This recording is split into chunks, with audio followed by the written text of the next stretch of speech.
Hello everyone, in today's video I thought we'd have some fun in automation in BeamNG and we try to make a car that is powered by an aircraft engine.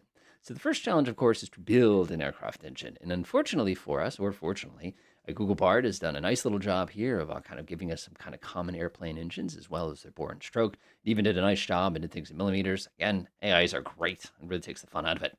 So we have a couple problems right away. Aircraft engines have massive bores in their engines. These are like a 5.25 inch here. This is 133.3 millimeters. If I go popping over here to automation, you'll probably observe the fact if I go here and crank it all the way to the top, we're limited to 120 millimeters, which means we can physically not build that engine. It's too big. 120 is going to be our upper limit. So of course, if I scroll down my list here and try to identify something a little bit smaller, I can see that we have some mistakes here as far as conversions goes. But all of my handy dandy engines here are just too darn big. You can see here that this particular group, I need something smaller. And fortunately, we do have smaller, and that's in the form of our lovely Lycoming 235 engine here. Now, the upside downside of this one, of course, is it's a relatively small engine. We're dealing with something that is 111 millimeters by 98. So we can definitely build that. So let's go ahead and head in here. I'll do 111, and what did we say, 98, I think it was. We'll crank that up to 98. Man, that's quite a stroke for an airplane engine. Remember, airplane engines are designed to be extremely lightweight. Now, you have this material over here. So most of these engines, unfortunately, were push rod, believe it or not. They're not fancy overhead cam. They did have ones that were overhead cam, the particular ones that I've seen. Again, good old-fashioned sort of style here. Big difference here is it's just going to affect kind of our torque. Aluminum is our head. And our first problem, of course, is we want to increase the quality of this substantially because we need to make this thing as light as possible. Otherwise, we're going to have some really, really, really big problems later on when we try to actually operate this.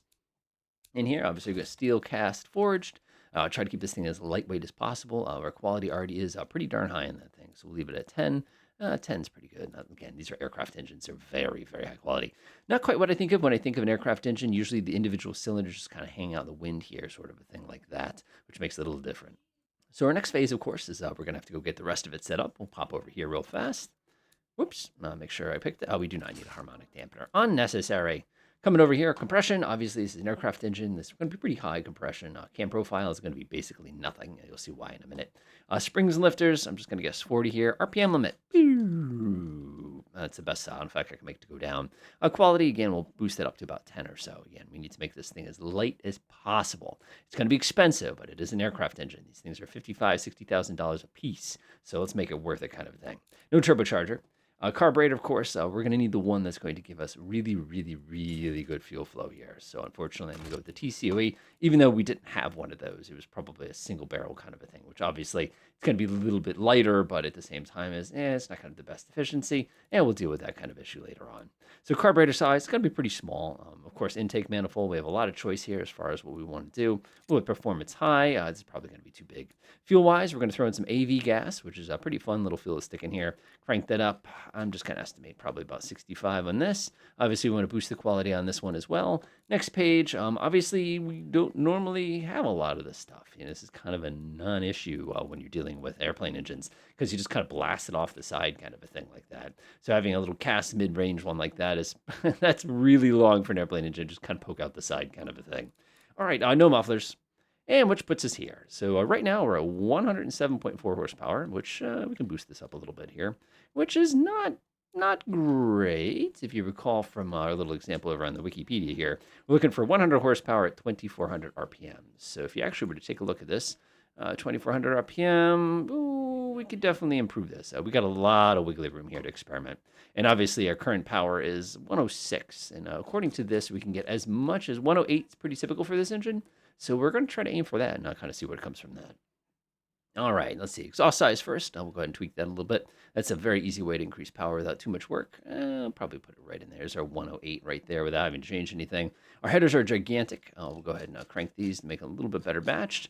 Oop, too much. We'll go ahead and push it the other way here. We're just looking for what's going to be optimum. It's about 110.3 horsepower. It's not bad. I'm not complaining. Not complaining. Fuel map is going to be the next one. Of course, playing with this is going to make not that much of a difference. Airplane engines love fuel. Manifold size, this is going to help us a little bit. If we make the manifold big enough, it should allow enough air coming through. And obviously, switching to a race manifold does absolutely nothing for us. And even going to a smaller manifold, you can see, actually helps us out here dramatically. So I'm going to go ahead and shrink the manifold size a little bit, 102. And 102.7. I'm getting close. I'm getting close. Where's my manifold there? Choke that just a little bit. Yeah, it seems to be the sweet spot right about there. So we got 120 horsepower so far. Remember our goal, we're trying to get 125 if we can get it. Carburetor obviously is kind of big. We'll go ahead and shrink the carburetor down a little bit. And bing, dee, dee, dee, dee, dee. That would be our 125. Now we're supposed to, of course, we're supposed to at 2400 RPM here, we're supposed to be showing 100 horsepower. And if I hold my mouse over that, 90. I think I did it. I think I did a nice job, actually. You engine get a gold star for nicely done. So this is a concoming axe. And this is, we can't use the letter O, obviously. So we'll use carbureted, and we'll call it the 230, nope, 234. And here's our engine. So this is our aircraft engine that we're going to be trying here. It's ugly, and it's very, very expensive, but it's exactly what I wanted. Now, this is kind of fun. Watch what happens when you do the automatic testing here. It's very quiet.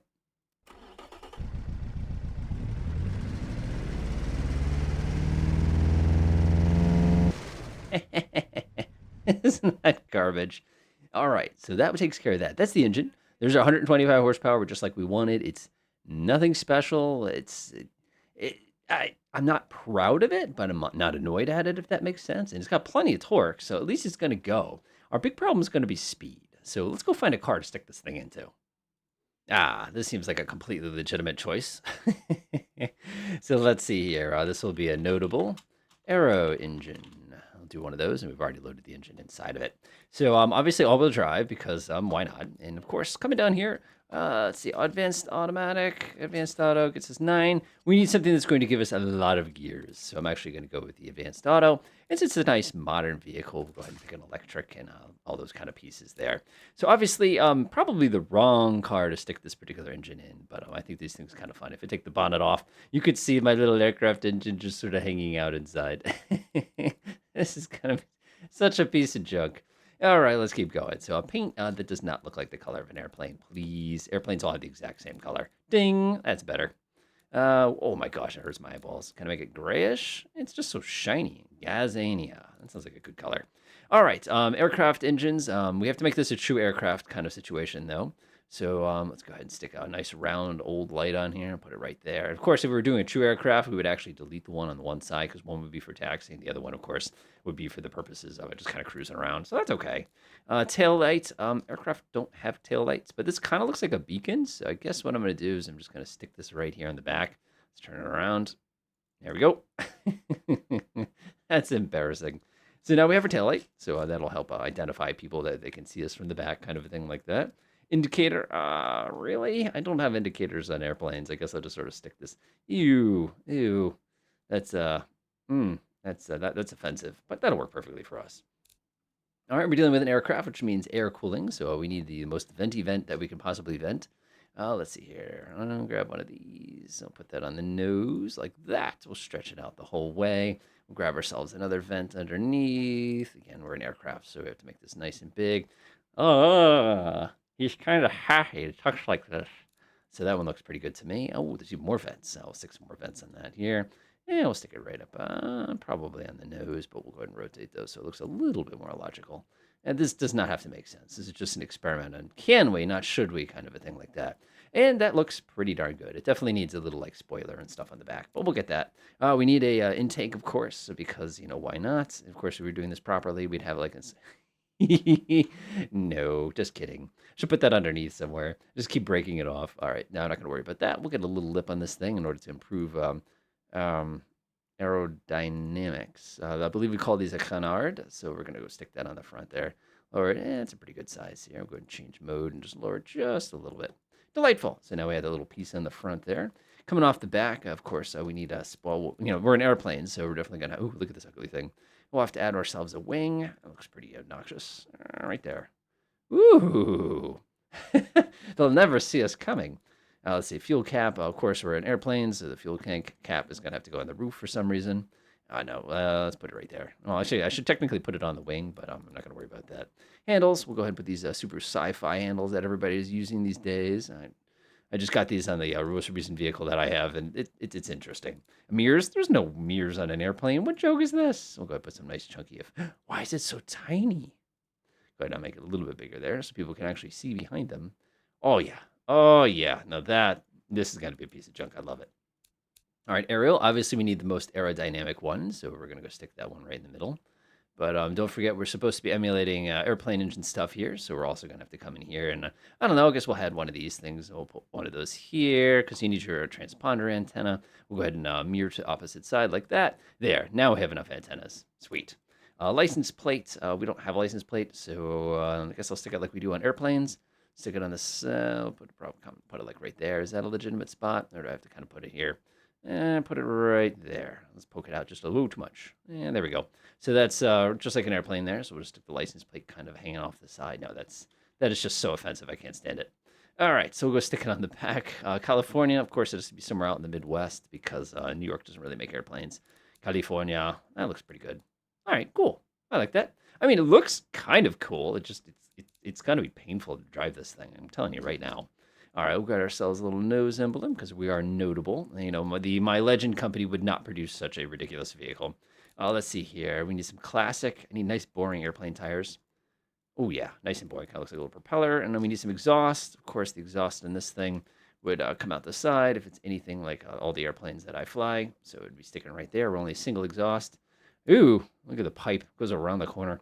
Yep, so that's like where the exhaust belongs, coming out there right next to where you're standing. I'll put it a little bit further back there, so that way when it does come out, it doesn't burn your legs as much when you're coming around it. Miscellaneous features, we have no windshield wipers on airplanes. And there we have it. This is a piece of junk. Can't wait. All right, drivetrain, we're 9-speed on here. It's probably going to yell at me that I have not enough room. No mistake. Top speed on this thing, obviously, 131 is very wishful thinking. Believe it or not, we're never going to get there. And you'll see why in a minute. Because one of the problems we have with this particular aircraft, it's not an airplane, is the fact our gearing is going to be so close together. You'll see what I mean when we drive it. Radial, yeah, mediums. I'll keep it kind of, I'll do hard long life. What am I saying here? We'll do some alloy again. We got to keep our weight down for our airplane car here. Disc brakes is the same thing we have in the plane. Like them pretty good sized disc brakes, actually. They don't work great, but they're decent. And we'll go ahead and do that. I don't know how big these things need to be, so we'll stick with 300 for now. Let's see. We are definitely the minimum drag coefficient here. So I saw 232 is the smallest number I saw. So that's going to be ours right there. We don't have active anything. Well, we could have cow flaps, technically. Brake airflow, there's no airflow in those brakes, but we'll stick with it for now. Convertible, technically we should be pretty chill in here. We shouldn't have a lot going on. Very tempting to get rid of the back seats, but let's be honest, airplanes, this is how much back seats you get. We'll call it standard. Let's see, we have a heads-up display. Don't need that. It'll just be standard infotainment, you know, glass cockpit and all that kind of stuff. Let's see here. Steering. What's steering? Let's see. Anti-lock brakes. I like that. That's kind of nice to have, I guess. Standard. What's safety? Optimized weight. We should technically make this thing a lot lighter. All sorts of fun little things here. We'll do this. Twin. We'll make them passive. We'll make it normal. And then, of course, we have to fix the ridiculous roll angle. Because, yeah, it's not nearly stiff enough. So we'll go at 1, 2, 3, 4, 5, 1, 2, 3, 4, 5, 1, 2, 3, 4, 1, 2. Let's see if that helped us out a little bit. Nope. Keep going. This thing is going to be like a Buick or something like this, going around corners with it. That's better. All right, brake force. So we have some issues. We have a lot of underutilized octane. Consider using higher compression.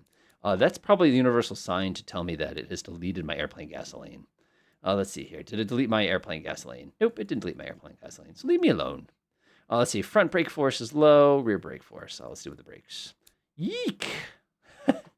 Okay, then. So make the brakes bigger. Always make the brakes bigger before you add force. Hey, it worked. And then, of course, our rear force can come down probably. Let's call it half, 50%. Keep going. Okay, I'll do this. I like how when you increase the weight, you increase the weight. I love that, obviously. The engine, don't worry about that. Front tires, let's go to front tires. I'm going to ignore the bit about the octane. It's just because newer generation cars automatically have better fuel economy than older generation cars. Underutilized, front tires are wide. 1, 2, 3, 4, 5. 1, 2, 3, 4, 5. 200s on both. I think we did it. So now we have our car. So this is, I don't know how to feel about this thing. It's going to be very, very amusing to drive it because it's going to be so painfully underpowered. All right, let's try it on the test track.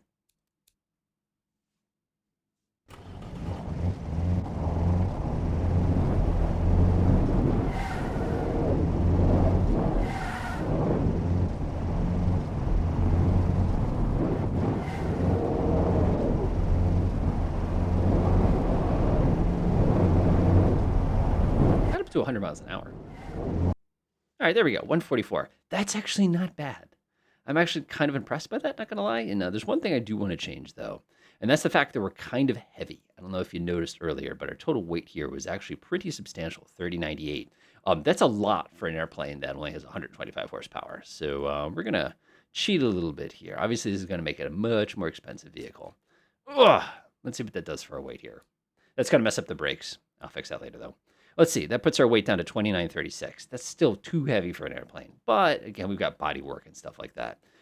All right, here we are. This is the Aero, notable Aero engine. Yes, exactly. This is fancy C234 engine. And I'm very curious to see what this thing's going to be like in Italy. Let's find out. All right, here it is. What do you think? Kind of reminds me of, oh, this is the wrong car. Hang on a second. That's better.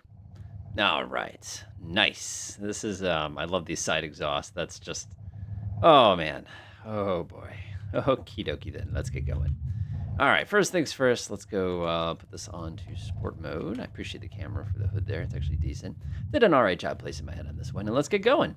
So a couple things we're looking for here is we're doing our usual, how does this thing handle? How is it as far as, other items go? Like, does it compare well? Does it compare not so well? Again, all these kind of general pieces. And first couple things I'm noticing is, thank God we took the time to lighten this thing, because, man, this thing is like, wee! It's also incredibly quiet.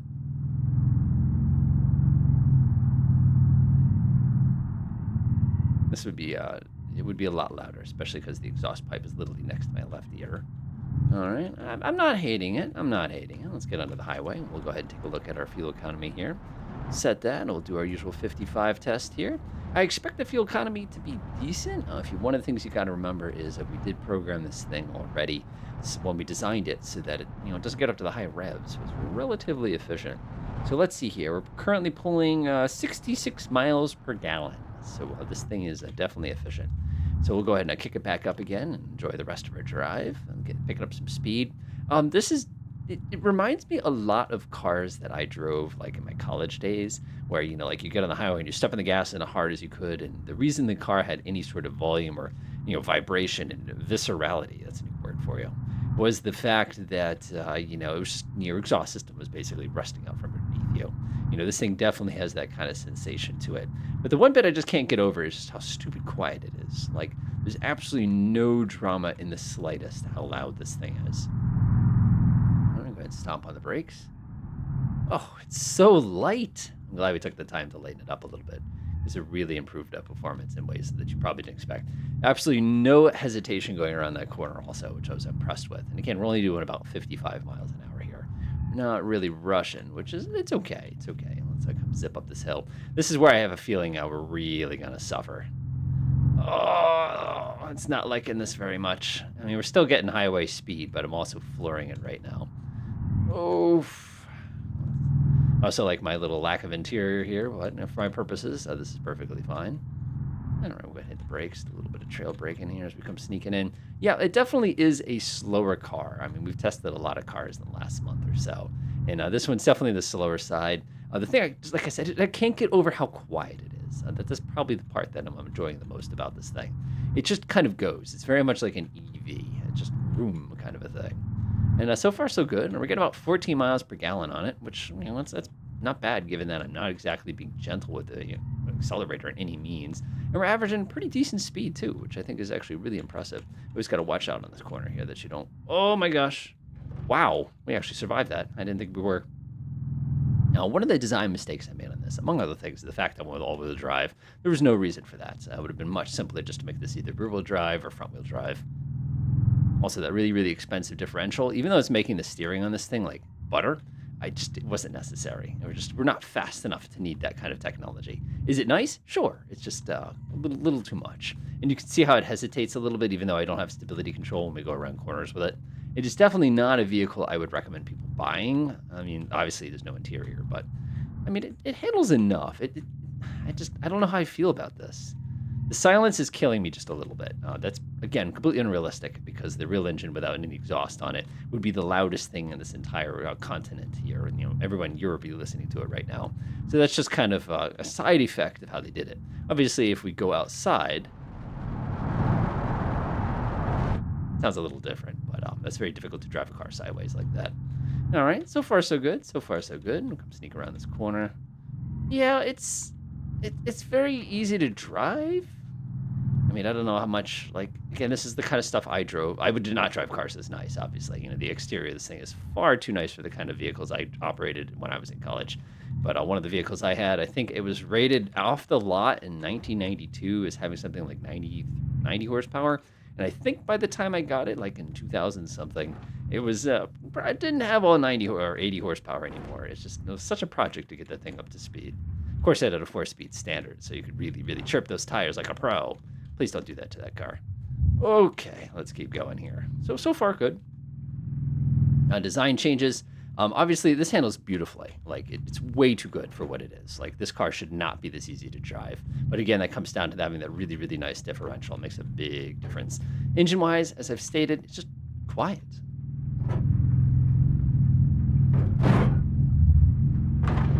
It's so weird. And also, watching how often it has to change gears, you know you go through a lot of transmission fluid in this thing. You know, it's just going to kind of be the nature of the beast.